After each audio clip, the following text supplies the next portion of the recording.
وَلَنَبْلُوَنَّكُمْ بِشَيْءٍ مِّنَ الْخَوْفِ وَالْجُوعِ وَنَقْصٍ مِّنَ الْأَمْوَالِ وَالْأَنفُسِ وَالثَّمَرَاتِ وَبَشِّرِ الصَّابِرِينَ۔ فرمایا میں ضرور تمہیں آزماؤں گا، میں ضرور تمہیں آزماؤں گا، خوف دے کر، جانوں مالوں پھلوں کی کمی دے کر، اور اگر تم نے صبر کیا تو میرے محبوب انہیں جنت کی اور میری رحمت کی خوشخبری سنا دیجئے۔ اگر کوئی نیک بیمار پڑ جائے تو اس کی اللہ آزمائش فرما رہا ہوتا ہے، اس کی اللہ آزمائش کرتا ہے، اللہ تبارک و تعالیٰ اس پر فضل فرماتا ہے، اس کی آزمائش کرتا ہے۔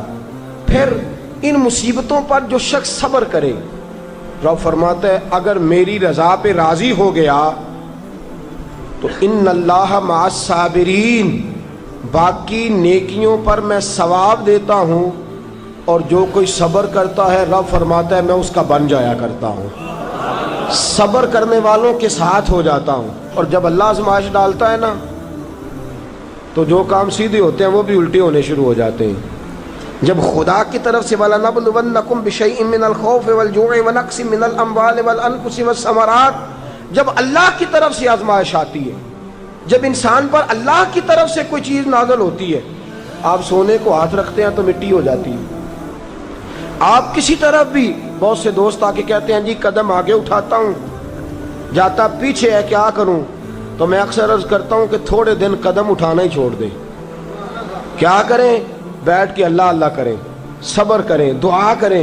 کچھ وقت انسان پر ایسا ہوتا ہے، تلک الایام نداولها بین الناس، جو اللہ نے انسان کے دن بدل کے رکھنے ہوتے ہیں، کچھ وقت ایسا ہو، پھر ایک وقت آتا ہے کہ وہی انسان مٹی میں ہاتھ رکھتا ہے تو اللہ اسے سونا بنا دیتا ہے۔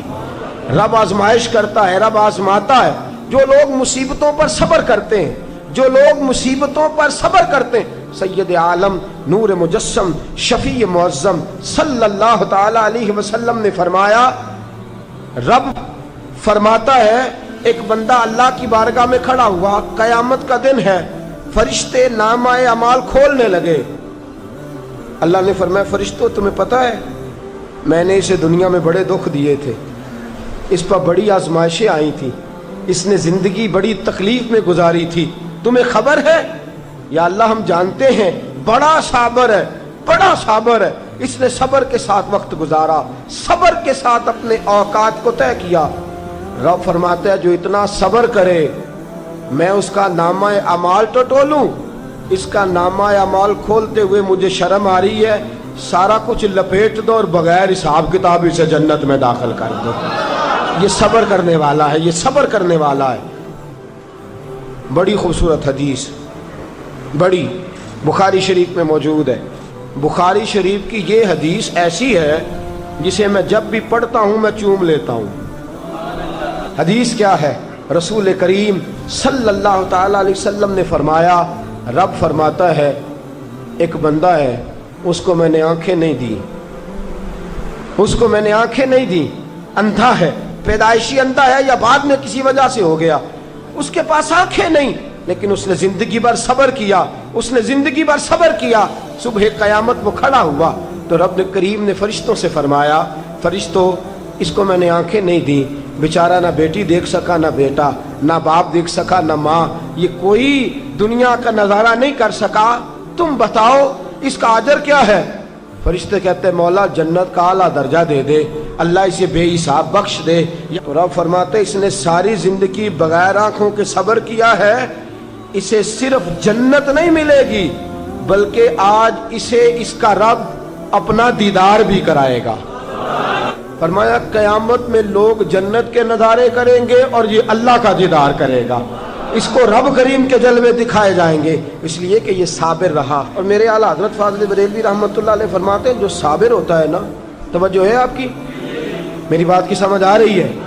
اعلیٰ حضرت فرماتے ہیں بڑا قیمتی جملہ، فرماتے ہیں جو صابر ہوتا ہے وہ سکون میں ہوتا ہے۔ شیخ سعدی رحمۃ اللہ تعالیٰ علیہ کے پاس ایک شخص آیا، کہنے لگا حضرت جی دیکھیں نا میرے پاس اتنے بھی پیسے نہیں کہ میں جوتے لے سکوں۔ فرمایا صبر کر اللہ دے گا۔ کہنے لگا جی صبر ہی کیا ساری عمر، اس نے جوتے لینے کے برابر بھی پیسے نہیں دیے، ننگے پاؤں پھر رہا ہوں۔ شیخ سعدی رحمۃ اللہ تعالیٰ علیہ نے اس کا بازو تھاما، ایک گھر میں لے گئے، دروازے پہ دستک دی، گھر کا مالک باہر آیا، اس نے دونوں طرف بیساکھیاں پکڑی ہوئی ہیں، ٹانگیں تو ہیں پر پیر ہی کوئی نہیں۔ فرمانے لگے بتا یہ اچھا ہے کہ تو؟ کہنے لگا جی میں آپ سے بھی معافی مانگتا ہوں، اپنے رب سے بھی معافی مانگتا ہوں۔ نبی پاک صلی اللہ تعالی علیہ وسلم نے فرمایا خدا اگر تجھے مصیبت دیتا ہے نا، اور ان مصیبتوں پر جب اللہ تجھے قیامت میں اجر دے گا تو تیرا دل چاہے گا کاش سکون ہوتا ہی نہ، آزمائشیں ہی آزمائشیں ہوتی، تو وہ اجر دیکھے گا۔ وہ کسی دانشور نے کہا تھا کہ میرا باپ انتقال کر گیا، 6 مہینے گزرے تو میرا 18 سال کا بیٹا بھی انتقال کر گیا۔ کہنے لگے میں نے اپنے 80 سال کے باپ کا جنازہ اٹھایا تو میری کمر نہیں جھکی، لیکن جب 18 سال کے بیٹے کا جنازہ اٹھانے لگا تو میری کمر جھک گئی، اور رو کے کہنے لگا لوگو باپ کا جنازہ پڑھنا آسان ہے، دعا کرو کسی کو بیٹے کا جنازہ نہ پڑھنا پڑ جائے، بڑا مشکل کام ہے، بڑا کٹھن مرحلہ ہے۔ حضرت ابو ہریرہ رضی اللہ تعالیٰ عنہ فرماتے ہیں اللہ کے محبوب صلی اللہ تعالیٰ علیہ وآلہ وسلم کے صاحبزادے جناب ابراہیم علیہ السلام فرماتے ہیں حضور کے صاحبزادے آپ رات کو جب ان کی ولادت ہوئی تو نبی کریم علیہ السلام ہمارے درمیان آئے۔ جاگیے ذرا غور فرمائیے گا بات پہ۔ سید عالم صلی اللہ علیہ وسلم تشریف لائے اور ہم نے حضور کے چہرے کو چمکتے دیکھا۔ ہم نے کہا یا رسول اللہ موڈ مبارک بڑا اچھا ہے، حضور کوئی خیر کی خبر ہے؟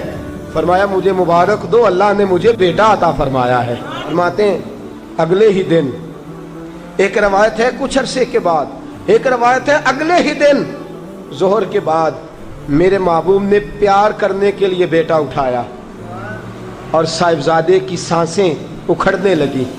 رسول پاک کے صاحبزادے نبی پاک کے مقدس ہاتھوں میں سانسیں اکھڑ رہی ہیں، حضور کے دستے مبارک میں صاحبزادے نے وصال کر دیا۔ آنکھیں بند کی تو نبی کریم کی مقدس آنکھوں میں آنسو آئے۔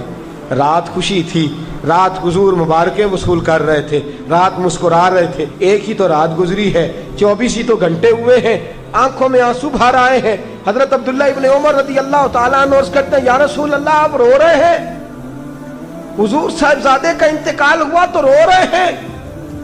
نبی رحمت صلی اللہ تعالیٰ علیہ وسلم نے فرمایا عبداللہ دل میرا غمزدہ ہے، آنکھوں میں آنسو ہیں، پر میں اپنی زبان سے وہی جملے کہوں گا جس سے میرا اللہ راضی ہوگا، میں کوئی بے صبری والی بات نہیں کروں گا۔ اور یاد رکھیے مصیبتیں اللہ کے پیاروں پر آتی ہیں۔ 500 سال فرعون نے دعویٰ خدائی کیا ہے معاذ اللہ، 300 سال فرعون کا حال یہ تھا کہ ننگے پاؤں کانٹوں پہ چلتا تھا اور اس کے پیر میں کانٹا بھی نہیں چبھتا تھا۔